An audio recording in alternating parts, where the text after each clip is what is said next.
తెలంగాణ వచ్చినాక మన కొలువులు మనం చేసుకున్నాం, మన పైసలు మనం ఖర్చు పెట్టుకుంటున్నాం, మన నీళ్లు మనం వాడుకుంటున్నాం, మన పండుగలు మనం చేసుకుంటున్నాం, మన కళలను మనం గౌరవించుకుంటున్నాం, మన చరిత్రను మనం చదువుకుంటున్నాం, మన వీరులను మనం దలుచుకుంటున్నాం. కానీ ఒక్క దాంట్లో మాత్రం అప్పుడు ఎట్లున్నామో ఇప్పుడు గిట్లనే ఉన్నాం అబ్బా.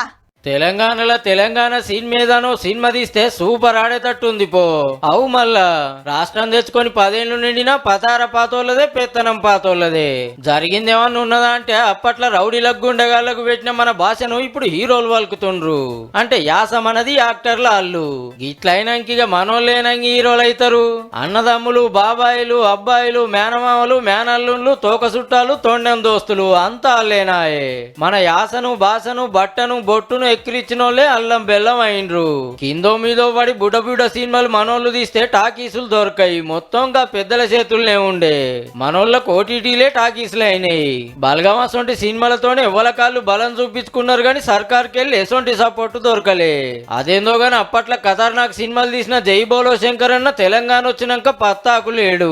మా భూమి, దాసి అసొంటి సినిమాలు తీసిన నరసింహరావు సార్కి అపాయింట్మెంటే దొరకలేదంటే చూడుర్రిగా.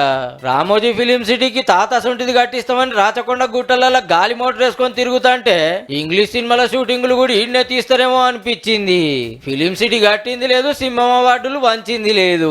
తెలంగాణ ఫిల్మ్ డెవలప్మెంట్ కార్పొరేషన్ కు 100 కోట్లు ఇస్తామని సినిమా చూపిస్తే 100 రూపాయలు సుత రాలే. ఇక కాంగ్రెస్ గవర్నమెంట్ రాగానే గదరన్న పేరు మీద సినిమాల అవార్డులు ఇచ్చే పని ముంగడికి తెచ్చింది. మనోళ్ళు తీసే సినిమాలకు సబ్సిడీల సాయం చేసే ఆలోచన చేస్తుందట గవర్నమెంట్. అప్పటోళ్ళే పట్టించుకోలేదు. మీరన్నా తెలంగాణలో సినిమాను సూపర్ హిట్ చేయండి సార్లు.